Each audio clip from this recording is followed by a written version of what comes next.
फिर से बोलिए श्री सद्गुरु महाराज की जय। श्री सद्गुरु महाराज की जय। श्री सद्गुरु महाराज की जय। हमारा सद्गुरु महाराज के पावन श्री चरणों में कोटि कोटि बार नमन। और देव के आत्मस्वरूप संत मत के दर्पण ब्रह्मलीन सदगुरु महर्षि दलभाग प्रभु जी महाराज के पावन श्री चरणों में कोटि कोटि बार नमन। व्यासपीठ पर विराज रहे हमारे बड़े भाई पूज्य स्वामी रामानंद जी महाराज, पूज्य स्वामी वीरेंद्र बाबा के पावन श्री चरणों में कोटि कोटि बार नमन। मंच पर विराज रहे अशोक बाबा को कोटि कोटि बार नमन। उपस्थित गुरुजन, सत्संग प्रेमी भाइयों, आदरणीय माताओं, भक्तिमती बहनों, प्रमोद जी की सुपुत्री पूजा की शादी होने वाली है और उसी उपलक्ष्य में श्रद्धा प्रेम के साथ सत्संग का आयोजन किया गया है। हमारे पूज्य बाबा पूज्य महर्षि दलभाग प्रभु जी महाराज कहा करते थे, कर्मकांड में पहले भगवान गणेश की पूजा होती है, लेकिन आस्थावान के लिए पहले गुरु की पूजा है। गोस्वामी श्री तुलसीदास जी महाराज सत्संग को भगवान का अंग मानते हैं। भगवान राम से मांग करते हैं कि देहि सत्संग निजंग श्रीरंग भवभंग कारण शरण सुखारी। लक्ष्मीपति हमको सत्संग दीजिए। सत्संग आपका शरीर है। जैसे किसी के पिताजी जीवित हैं तो तस्वीर नहीं लगाई जाती है और उसके पुत्र को बड़ा ही बल रहता है कि पिता जीवित हैं तो सब काम चलेगा। उसी प्रकार जो सत्संग करते हैं उनके पास भगवान का जीवित मूर्ति है, जिंदा मूर्ति है। सत्संग कर लेना, भगवान का निज अंग का संग कर लेना। और ऐसा अगर हम जग के पहले कर लेते हैं तो जग में जितने भी होने वाले विघ्न थे वह समाप्त हो जाते हैं। गोस्वामी जी ने कहा कि ये संत जो हैं इनके वचनों को सुनिए और समझिए बाहर में और कीजिए अंदर में, दोनों सत्संग करिए। सुनते समझते हैं बाहर में और करते हैं अपने अंदर में।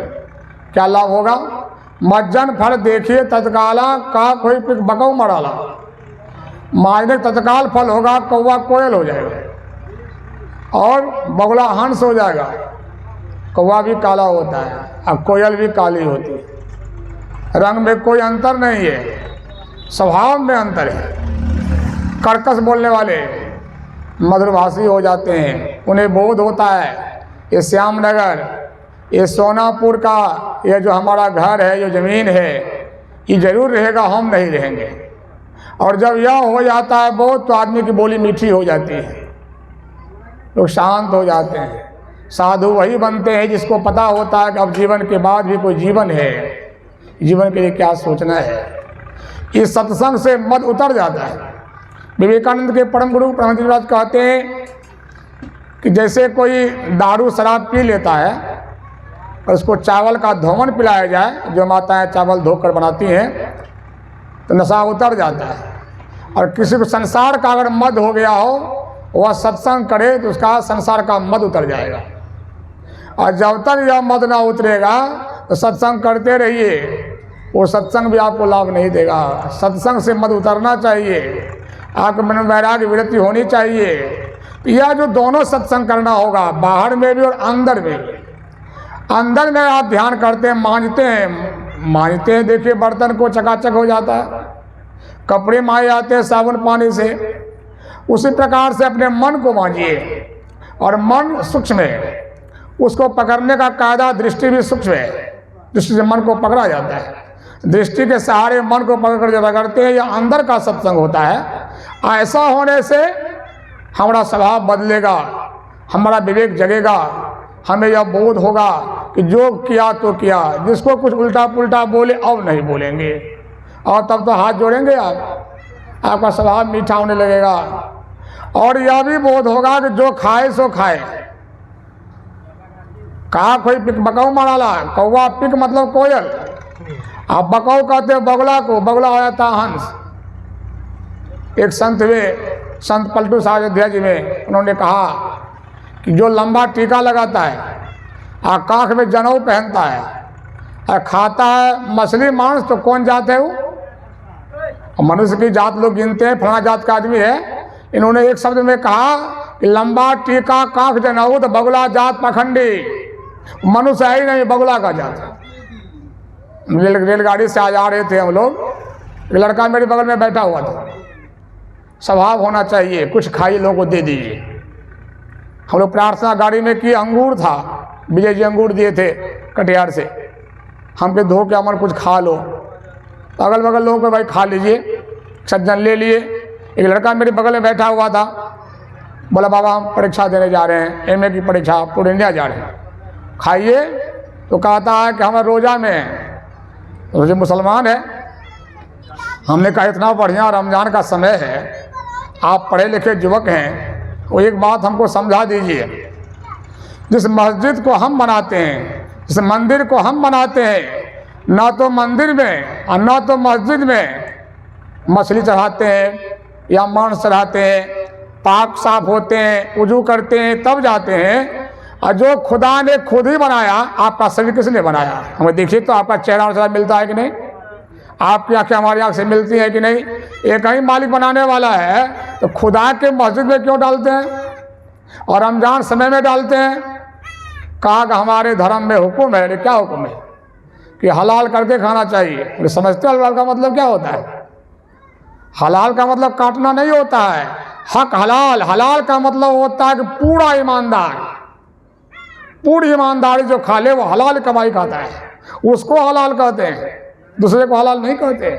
तो देखिए हमने कहा कि बात यह है, मोहम्मद साहब बुरे नहीं थे, कुरान शरीफ बुरा नहीं है, वेद बुरा नहीं है। हमने कहा हमारा पंडित आपका मुल्ला एक के जात है। आपका मुल्ला कहता खा लो, हमारा पंडित दुर्गा माई को काट के शिव मंदिर में काट दो, दोनों एक जात है। लेकिन फकीर संत पैगंबर एक जात हो सकते हैं। जड़ में सत्संग है, जब तक सत्संग आप न करेंगे धर्म मटिया मेट हो जाएगा आपका।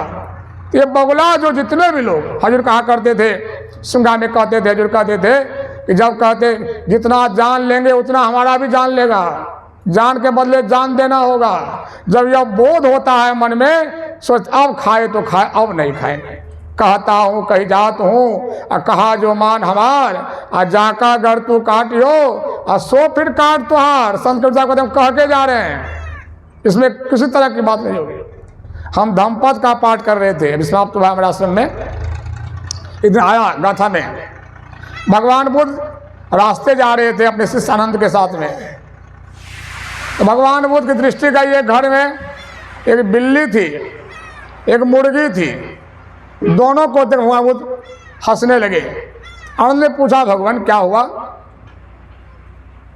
क्या हुआ, आप इस तरह क्यों मुस्कुराए? भगवान बुद्ध ने कहा जानते हो आनंद, वो जो बिल्ली देख रहे हो, ये जो मुर्गी को देख रहे हो, जानते हो बिल्ली मुर्गी कहाँ से पैदा हुई है कि नहीं? भगवान कहा जाए, कहीं मुर्गी जो देख रहे हो इस घर की मालकिन थी, आई बिल्ली देख रहे हो इस घर की मुर्गी थी। इस घर की मालकिन क्या करती थी? मुर्गी को मार मार के खाती थी, अंडे को, उसके अंडे को खाती थी घर की मालकिन। तो मुर्गी मन में सोचती थी कि हम भी खाएंगे इसको। इसी अनुभव को प्राप्त करके घर की मालकिन बन गई मुर्गी और ये बन गई बिल्ली, बिल्ली मुर्गी बन गई बिल्ली, अब उसको वो खाएगी। अब समझिए, संत महात्मा लोग पढ़ कर नहीं देख करके कहते हैं, देख कर कहते हैं कौन आदमी कहाँ से क्या कर्म को भोग रहा है कि नहीं। उनकी बात मानेंगे तो भलाई है, इसलिए कहते गोस्वामी जी उनकी बातों को मानना ही सत्संग है और करना ही ध्यान है। ऐसा आप अगर करते हैं तो क्या होगा, बगुला हंस हो जाएगा। इतने हमारे मांसाहारी परिवार के लोग सत्संगी बन गए। नवाबगंज है मनिहारी के पास में, गोढ़ी की बस्ती है, और ये गोढ़ी जाति जिनका पेशा होता है मछली मारना, सब ब्राह्मण हो गए।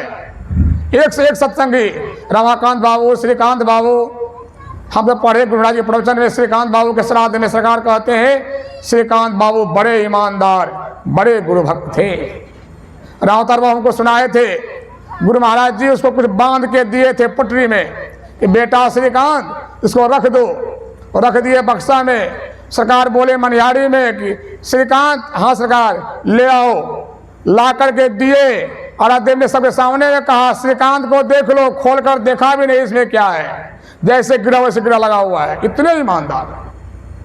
जाति गोड़े पैदा हुए, गुरु कृपा हो गई, सत्संग मिल गया और चरणों में चले गए, सब ब्राह्मण हो गए।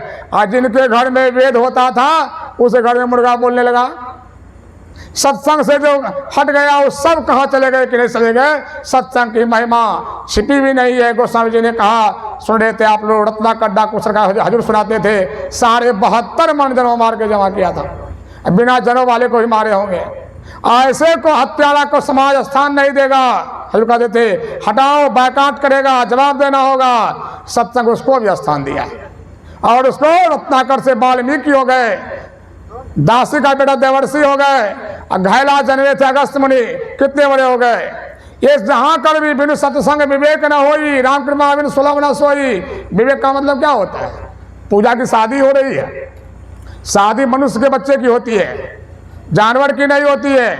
विवाह करना बुरा नहीं है, लेकिन सत्संग ध्यान को छोड़कर विवाह करना बुरा है। देखते हैं प्रमोद जी की बहू आई है जूली, वो हमारे यहाँ की बेटी है। वो बच्ची एक ही बात अपनी माँ को कहती थी, सब दिन कहती थी गरीब से ब्याह कर देना, जिस घर में सत्संग ही नहीं, देवी देवा भी नहीं हो, वहाँ मेरा ब्याह कर देना। प्रमोद जी हमको बोले शादी कुंदन की करनी है। हम के लड़की तो ऐसी ही है, वो कहती है कि शादी कर देना वो घर में जहाँ कोई देवी देवा न हो। प्रमोद जी को बड़ी खुशी हो गई, ऐसी बहू कहाँ मिलेगी।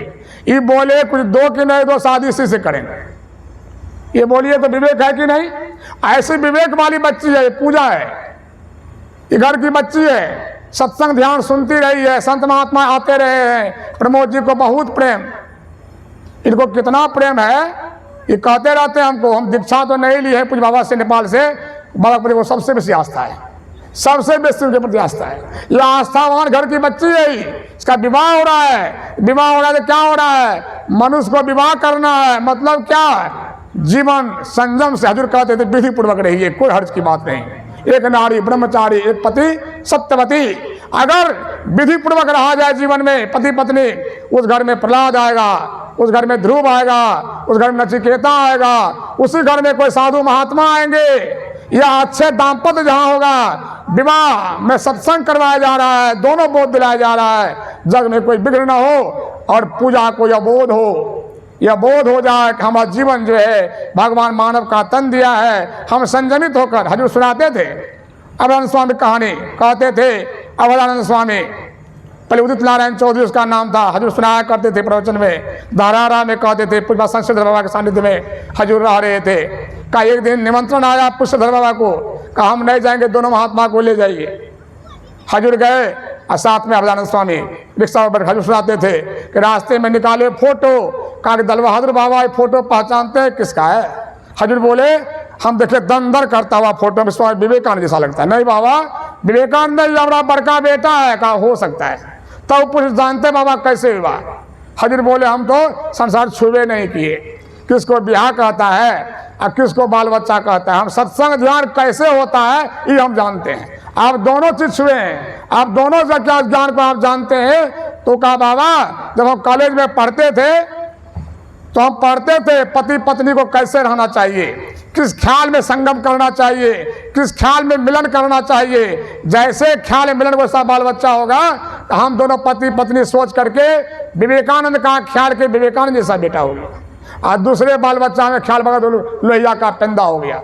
जैसे ख्याल में पति पत्नी रहेगा, जैसे ख्याल पत्नी संग करेगा, संयमित रहेगा, गर्भ धारण करने के बाद पति पत्नी संग न करे, संयम से रहे, ग्रंथों को पढ़े, सत्संग सुने, उस कोख में कोई भाग्यवान बच्चा होगा, कोई भक्त बच्चा आएगा तो पहले घर का भला होगा, पड़ोस का भला होगा, समाज का भला होगा, और साथ साथ दाम्पत्य वाले के बाद यह भी होश होगा जिस घर में हम आए छोड़ करके ये घर भी तो छूटेगा। विवेक पैदा होगा। शरीर के लिए क्या करो, अपनी आत्मा के लिए क्या करो, जन के बात के लिए क्या करो, ये सब आपको सत्संग देगा। मति कीर्ति गति भूति भलाई, अच्छी बुद्धि जस कृति जस, जिसको जब जहां मिला सो जानो सत्संग प्रभाव, लोक और वेद ज्ञान पाओ। ये सत्संग कहाँ से लाइएगा? ये सत्संग के देगा आपको? भगवान सत्संग लेकर नहीं आए थे, संत आते हैं। इसलिए कहा विधि हरिहर कवि को विद्वानी। ब्रह्मा जी विष्णु भगवान शंकर लजा गए कहने सत्संग साधु की महिमा। साग बनिक मणिगण गुण जैसे। श्यामनगर में तो बहुत साग सब्जी उपजता है, गोभी आलू आप लोग खूब जाते हैं, मणि की तुलना कर सकिएगा? खूब गोभी महंगा बेचते हैं। विराटनगर में क्या हुआ बेचते हैं? 200 रुपया किलो हो गया तो बम बम हो गए। लेकिन मणि तुलना मत करिए।